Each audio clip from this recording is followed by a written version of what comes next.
Hello guys, welcome to my channel mister Naveen talkies. GT versus RCB. GT versus RCB. అసలు ఆర్సీబీలో ఒకసారి జరిగింది, బెంగళూరులో ఒక మ్యాచ్ జరిగింది ఆల్రెడీ. అక్కడ బెంగళూరు గెలిచేసింది.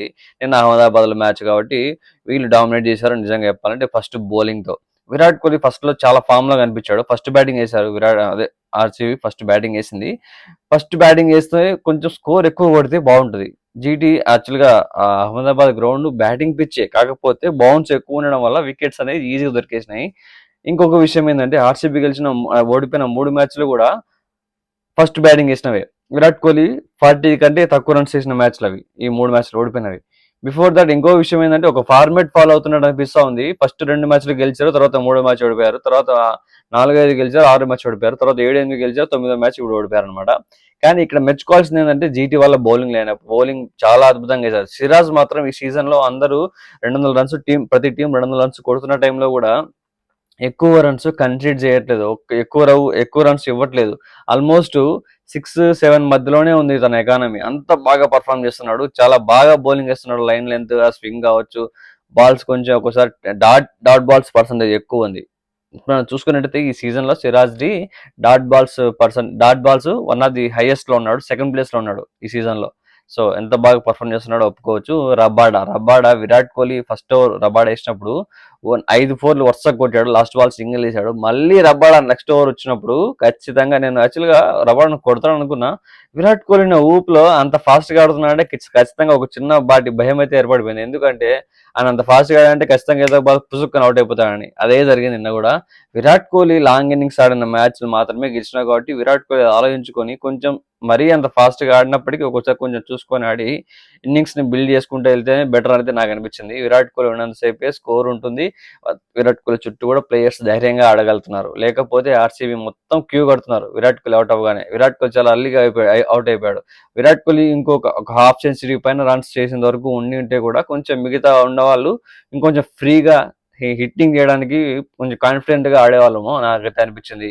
ప్రతి మ్యాచ్ ఈ ఓడిపోయిన మ్యాచ్ రన్ చూసుకుంటే ఈ ఆర్సీబీలో ప్లేయర్స్ అందరూ ఇట్లే పోతున్నారు, నిలబడట్లేదు ఎవరు. ప్లేయర్స్ అందరూ విరాట్ కోహ్లీ తర్వాత క్యూ కడుతున్నారు. మరి ఇదే ప్రాబ్లం అవుతుంది. ఆర్సీబీ కన్సిస్టెంట్ ఉంది, ఆ టీం స్ట్రాంగ్ ఉంది, బలంగా ఉంది, సార్ డిఫీట్ చేయలేము అని ఎవరు చాలా మాటలు మాట్లాడుతున్నారు. కానీ ఇక్కడ విషయం ఏంటంటే టీము విరాట్ కోహ్లీ లేనప్పటికీ స్ట్రాంగ్ గా పర్ఫామ్ చేయగలిగినప్పుడే టీం అనేది విన్ అవుతుంది. అక్కడ కంప్లీట్ టీం పర్ఫామ్ ఇస్తుంది.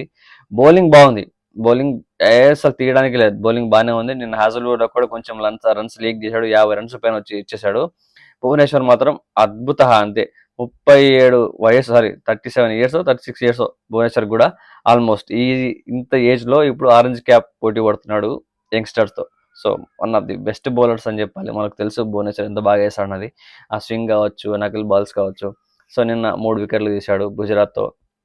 ఫస్ట్ బ్యాటింగ్ దిగిన ఆర్సీబీ ఎందుకు ఇంత దారుణం కొలాప్స్ ఉందంటే బ్యాటింగ్ మైనస్. ఇంకోటి ఉన్నాడు మాకు దరిద్రుడు కీపర్ జితేష్ శర్మ అని.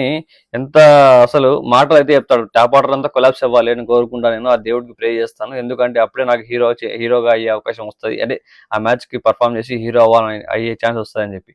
కానీ ఒక మ్యాచ్ కూడా పర్ఫామ్ చేసింది లేదు, హీరో అయ్యింది లేదు.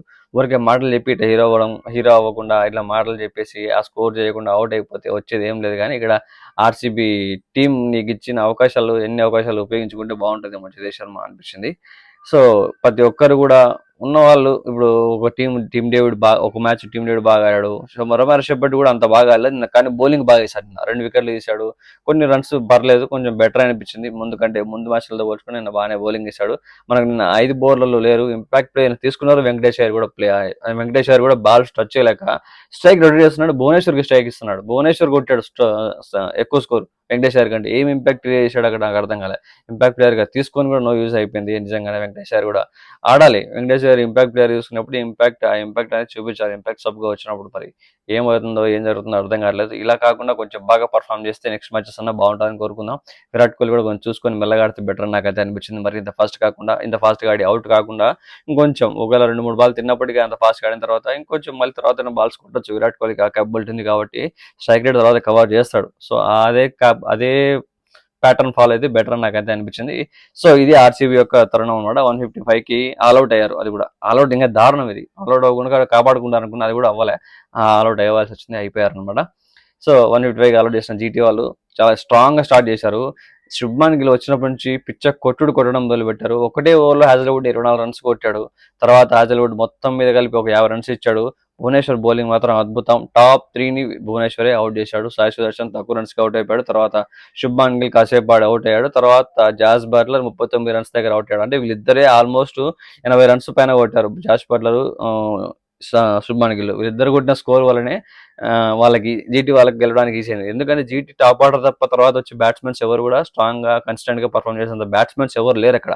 అందుకే జీటీకి వీళ్ళు ఇచ్చిన ఈ రన్స్ స్టార్ట్ అయితే ఏదైతే ఉందో దానివల్ల వాళ్ళకు అట్లీస్ట్ గెలవడానికి కొంచెం ఈజీ అయిపోయింది అనమాట. ఆల్రెడీ మ్యాచ్ మొత్తం ఇటు సైడ్ తిరిగిపోయింది అప్పటికే. ఎందుకంటే తక్కువ బాల్స్ లో కొట్టాడు. శుభ్మన్ గిల్ 18 బాల్స్ 43 కొట్టాడు. 17 బాల్స్ లో జాస్ బట్లర్ 39 రన్స్ కొట్టాడు. 19 బాల్స్ 39 రన్స్ కొట్టాడు. సో ఇలా అంత తక్కువ బాల్స్ కొట్టినప్పుడు ఈజీగా మ్యాచ్ అనేది వాళ్ళ చేతిలోకి వెళ్ళిపోయింది అనమాట. అక్కడే మ్యాచ్ వాళ్ళ సైడ్ తిరిగినప్పటికీ ఆర్సీబీ బాగానే ఫైట్ చేసింది, వికెట్స్ తీసింది. ఆల్మోస్ట్ మన రొమారియో షెపార్డ్ కూడా 2 వికెట్లు తీశాడు. శ్రేయస్ శర్మ ఒక వికెట్ తీశాడు. సో ఆల్మోస్ట్ బాగానే పర్ఫామ్ చేసినప్పటికీ స్కోర్ ఎక్కువ లేకపోవడం వల్ల డిఫెండ్ చేసుకోవడానికి బౌలర్స్ కూడా అవకాశం లేదు. ఆర్సీబీ ఇలా కాకుండా కొంచెం స్ట్రాంగ్ గా పర్ఫామ్ చేయాలి. జీటీ మాత్రం అద్భుతమైన ప్లాన్ తో వచ్చి ఆర్సీబీని నిజంగానే డిఫీట్ చేయగలిగింది అనిపించింది నాకైతే. మంచి ప్లాన్తో వచ్చారు. విరాట్ కోహ్లీ ఎప్పుడైతే అవుట్ అయిపోయాడో అక్కడి నుంచి స్కోర్ రాకుండా ప్రెజర్ పెట్టడం బ్యాట్స్మెన్స్ ని. తర్వాత వీళ్ళు బ్యాటింగ్ చేసినప్పుడు బౌలర్స్ ని అదే ఆర్సీబీ బౌలర్స్ ని ప్రెజర్ పెట్టేసి స్కోర్ ఎక్కువ కొట్టేయడం ఇలా జరిగింది అనమాట. అప్పటికి భువనేశ్వర్ 3 వికెట్లు తీశాడు, కానీ కూడా ఫలితం లేకుండా పోయింది. కానీ భువనేశ్వర్ మాత్రం పర్పుల్ క్యాప్ హోల్డర్ గా నిలిచిపోయాడు. 17 వికెట్లు తీసుకున్నాడు ఇప్పుడు. So happy for that, purple cap. అలాగే Virat Kohli orange cap race లో ఉన్నాడు. విరాట్ కోహ్లీ కూడా ఆరెంజ్ క్యాప్ త్వరలో తీసుకుంటాడని కోరుకుందాం. అలాగే పర్ఫార్మెన్స్ నెక్స్ట్ నుంచి ఇంకొంచెం హై లెవెల్ ఉండాలని కోరుకుందాం. అంతే.